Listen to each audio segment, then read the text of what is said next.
Hello everyone, today we're going to learn how to digitize your old slides and negatives using equipment available in the Digital Media Lab. The equipment we are using today is our Epson Perfection V500 photo scanner, which will scan not only regular photos and documents, but slides and negatives as well. The program we're going to use to scan your slides and negatives is called Epson Scan. To open, press the Epson Scan icon down below. So when Epson Scan has opened, you should see this menu here. Now note up near the top it says Mode, and the mode we currently have here is Home Mode, which is the mode we want. If you don't see Home Mode selected, just press Mode and switch it to Home Mode. Now the reason we want Home Mode is Home Mode has fewer controls and less options than the other settings, but is far easier to use.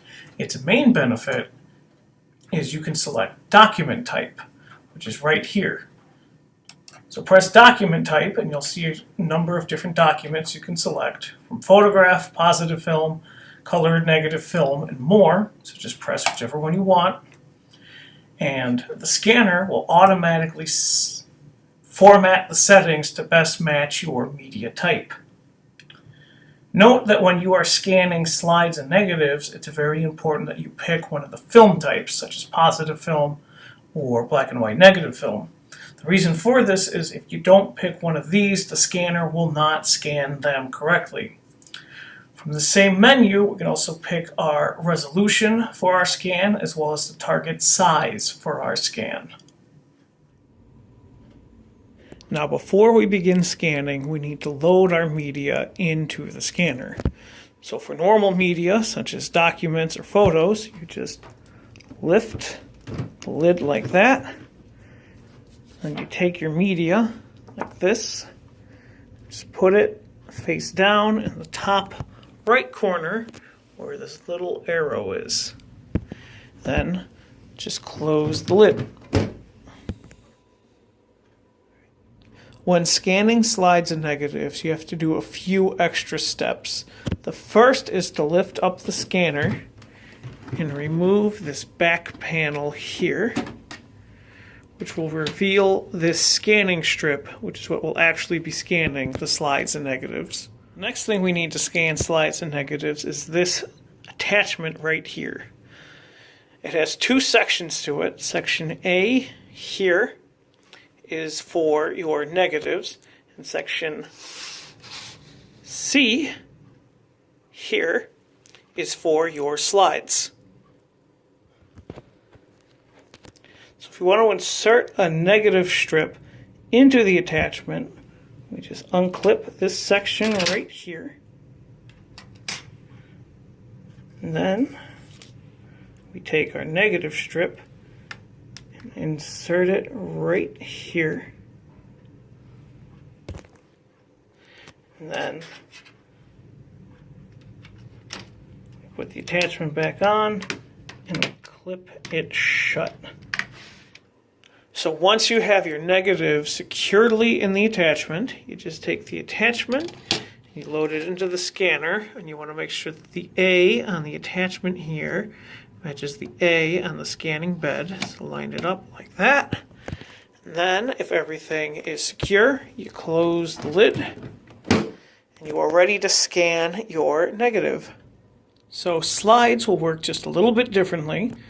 With slides, we want to make sure that this C, located down here, is matched with the C underneath it, and that when we load our slides, like we have them here, that they are flipped upside down.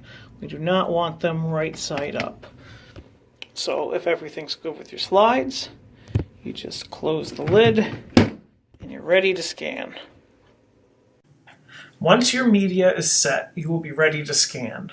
We are going to use film negatives for this example, so we are going to switch our film type to negative film.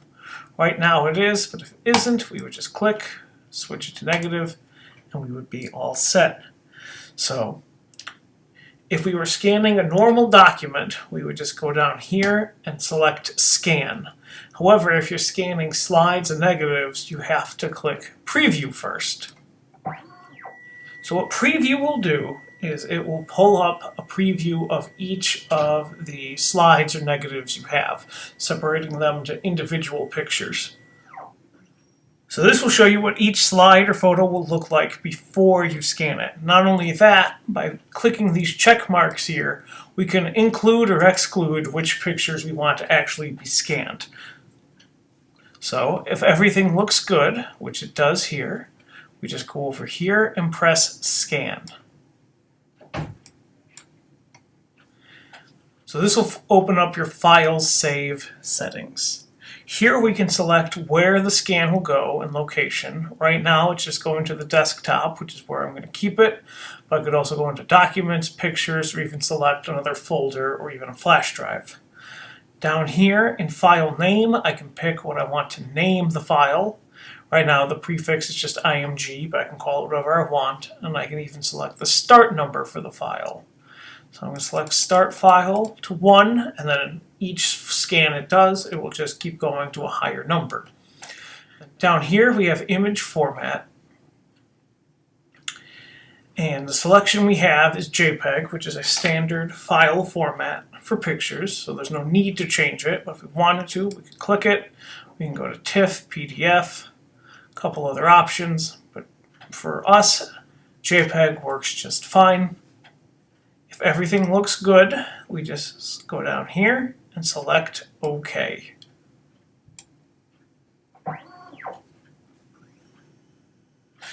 So now the scanning process will begin. Scan time will depend about how many pictures you're scanning, DPI, file type, and a few other factors. So we're just going to sit back and wait. Right now it says it'll take about a couple minutes. So we'll skip ahead in the video until it is done. So once the progress bar is complete, your file will be created. Not only that, but Epson will automatically open the folder where the scan is stored, which is what we see right here on desktop. So from here, we can move it, copy it, share it, or post it online. If you have more items to scan, you just need to load your material in and start the process over. The best part is Epson will automatically number your scans, so the files will always be named in the order you scanned them. You can also rename them later if you want to. So with that, our lesson is over. If you have any questions, feel free to contact us at the Prospect Heights Public Library, and thank you for watching.